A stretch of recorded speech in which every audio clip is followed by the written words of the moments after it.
സംസ്ഥാന സ്കൂൾ കലോത്സവ വേദിയിൽ അനൗൺസ്മെൻറ്റിലൂടെ താരമായിക്കൊണ്ടിരിക്കുകയാണ് ടീച്ചറായ വഹിദ ഭാനു.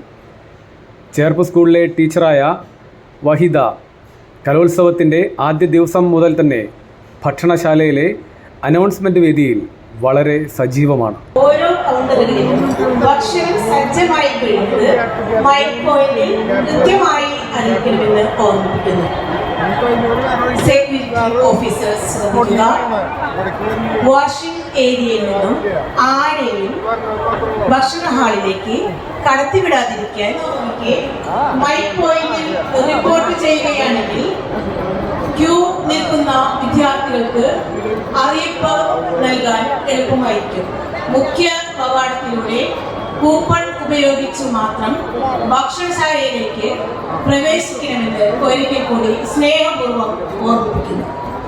ഭക്ഷണ കലവറയിലെ ഒട്ടുമിക്ക കാര്യങ്ങളും ആ നിൽക്കുന്ന നിൽപ്പിൽ അല്ലെങ്കിൽ ഇരിക്കുന്ന സ്ഥലത്ത് നിന്ന് ശ്രദ്ധിച്ച് വളരെ സരസമായി കാര്യങ്ങൾ വിശദീകരിച്ചുകൊണ്ടുള്ള അനൗൺസ്മെൻ്റാണ് ടീച്ചറുടെ പ്രത്യേകത. തീർച്ചയായിട്ടും ഈ ഭക്ഷണ കലവറയിലേക്ക് കയറുന്ന ഏതൊരു വ്യക്തിയും ആദ്യം ശ്രദ്ധിക്കുക ഈ അനൗൺസ്മെൻറ്റ് തന്നെയായിരിക്കും. അതനുസരിച്ചായിരിക്കും നമ്മൾ മുന്നോട്ട് പ്രവർത്തിക്കുക.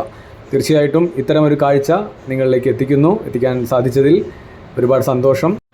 കലോത്സവ വേദിയിൽ നിന്നും മധു രാധാകൃഷ്ണൻ. 64ാമത് Kerala school Kalolsavam true vision news കലയുടെ കുടമാറ്റം നിങ്ങൾക്കായി അവതരിപ്പിക്കുന്നത് Vismaya amusement park, co branded by Tata power solar roof, sponsored by സംസ്ഥാന വനിതാ വികസന കോർപ്പറേഷൻ, മിൽമ കേരളം കണി കണ്ടുണരുന്ന നന്മ, silk steel industries limited Kerala, BLM housing cooperative society, Kerala സംസ്ഥാന പിന്നോക്ക വിഭാഗ വികസന കോർപ്പറേഷൻ, കേരള സംസ്ഥാന ഭാഗ്യക്കുറി.